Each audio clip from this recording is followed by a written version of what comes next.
یہ جو ہندوؤں کے مندروں میں بھگوان رکھے ہوئے ہیں یہ معبود نہیں ہے, یہ تو ہاتھوں سے تراشے ہوئے ہیں.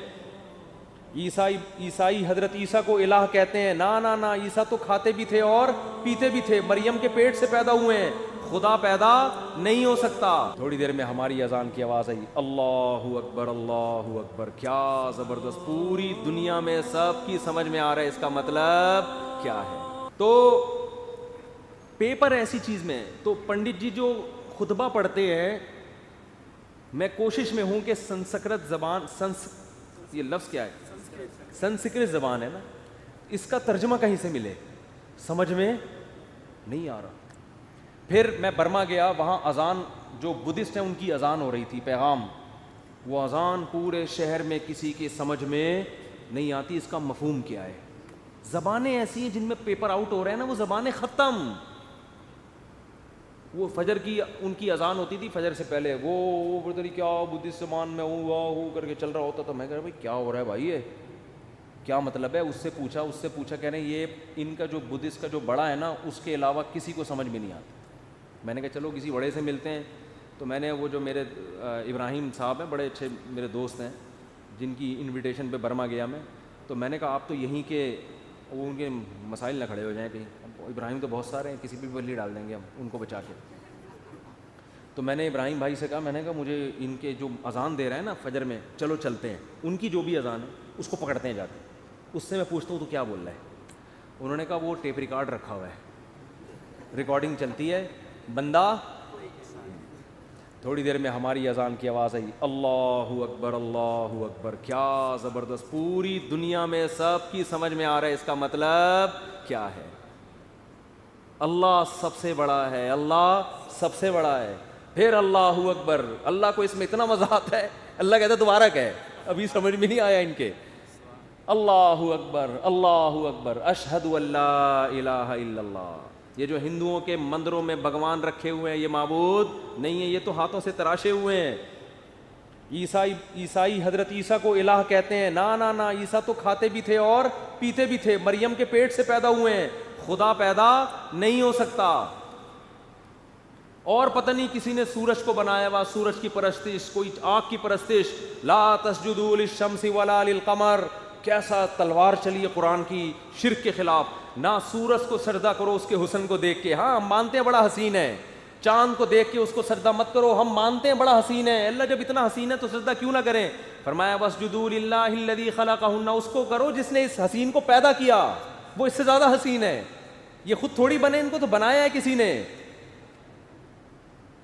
کیسی آیتیں ہیں آج کروڑوں لوگوں کو سمجھ میں آ رہی ہیں, ان کا مطلب بھی ان کا مفہوم بھی.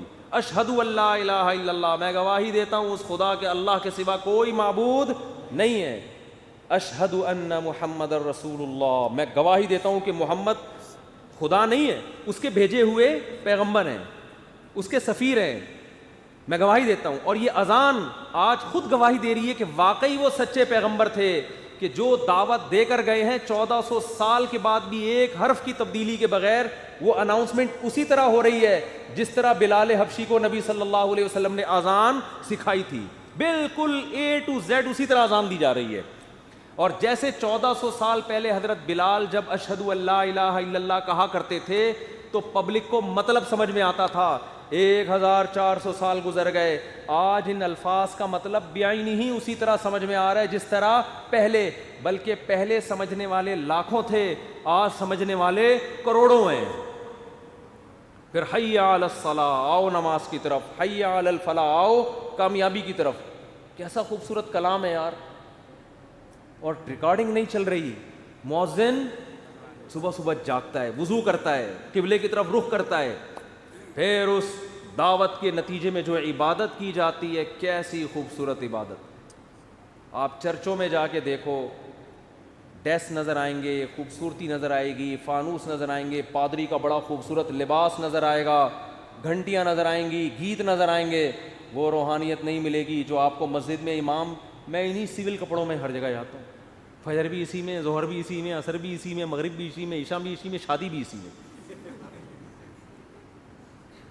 ایک دفعہ شادی ہوئی تھی وہ بھی اسی میں, پھر ایک دفعہ شادی ہوئی وہ بھی اسی.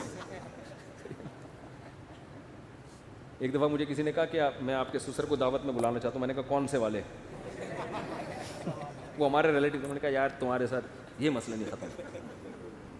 کون سے والے یار؟ اب پھر کسی کو بھی لے آؤ. تو یہ تو ایسے ہی درمیان میں آ گئی تھی ایک بات. اصل موضوع یہ نہیں ہے.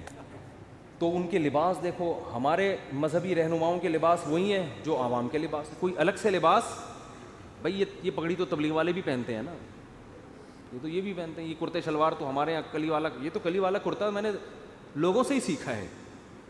پھر علماء کو دیکھا سب پہنتے ہیں تو اور محبت پیدا ہو گئی. تو وہی سادہ وہی سب کچھ. مسجد میں آؤ, مصلی پہ امام کھڑا ہو جائے گا, پیچھے لوگ, کوئی گیت نہیں, کوئی میوزک نہیں, مسجد میں کوئی تصویریں نہیں ہوتی.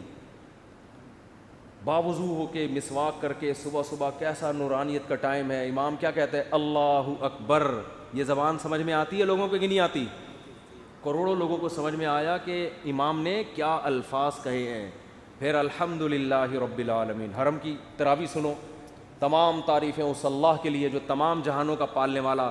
5 لاکھ کا مجمع پیچھے شیخ سدیس کے پیچھے ہاتھ باندھ کے کھڑا ہوا ہوتا ہے. 5 لاکھ تو یہ ہیں, اور 5 کروڑ اپنے اپنے گھروں میں ٹی وی میں دیکھ رہے ہیں. ان کو بھی سمجھ میں آ رہا ہے کیا کہہ رہے ہیں یہ. زندہ زبان. تو یہ ایسا پیپر ہے جس کا ایک ایک لفظ سمجھ میں آ رہا ہے. اگر آپ کو نہیں آ رہا تو آپ سینکڑوں لوگوں سے پوچھ سکتے ہو, میچ کر سکتے ہو.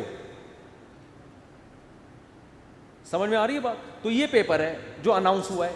اس کے علاوہ جو پیپر اناؤنس ہوئے ہیں آخرت میں تیاری کے لیے, ان کی زبانیں ایسی ہیں کہ پنڈت جی سے پوچھتے ہوئے ڈر لگ رہا ہوتا ہے کہ تھپڑ نہ مار دیں گے کہ کیا پوچھ رہے ہیں مجھ سے. تو پنڈت جی تو خطبہ پڑھ رہے تھے نا بڑے زبردست. تو مجھے نہیں سمجھ میں آتا بھائی تم کیا کر رہے ہو, ان کو پیسے کم دے رہے ہیں تمہیں, اس پہ غصہ دلا رہے ہو یار, پوری فیس دینا بھائی. وہ پہ میں لطیفہ سنا رہا تھا ایک چٹکلا. ایک گاؤں دیہات میں نا لوگوں کو قرآن بالکل نہیں آتا تھا, بالکل فارغ تھے وہ.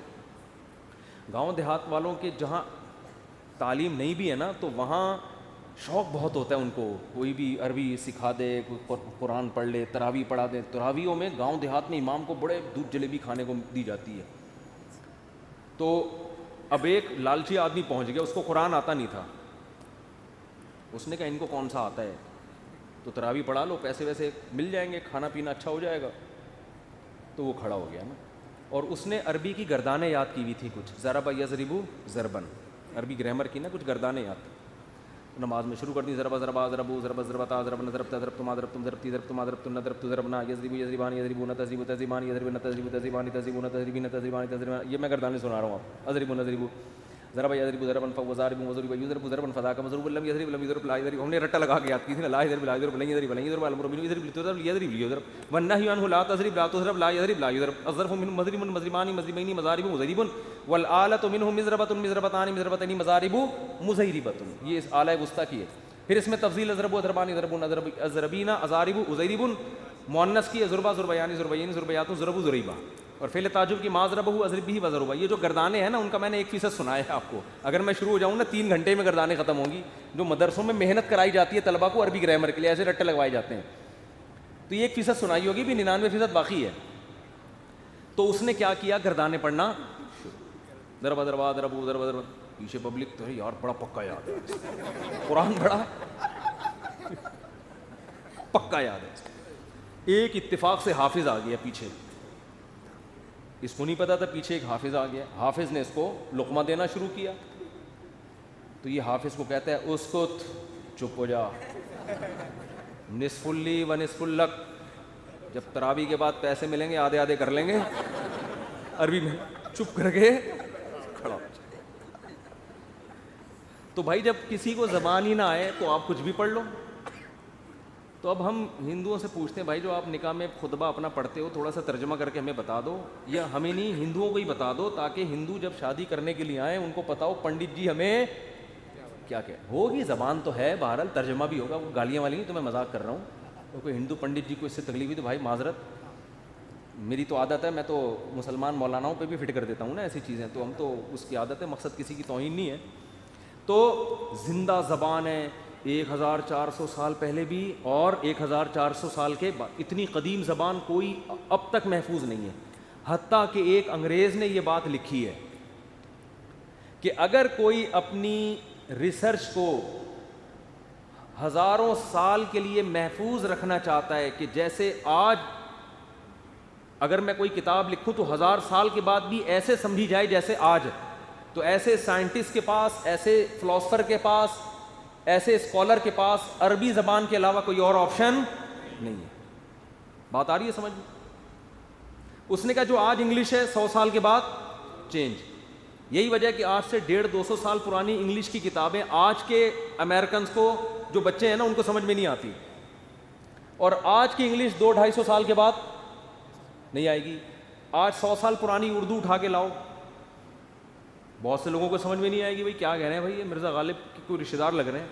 آج سے 100 سال کے بعد اردو اور زیادہ چینج ہو چکی ہوگی.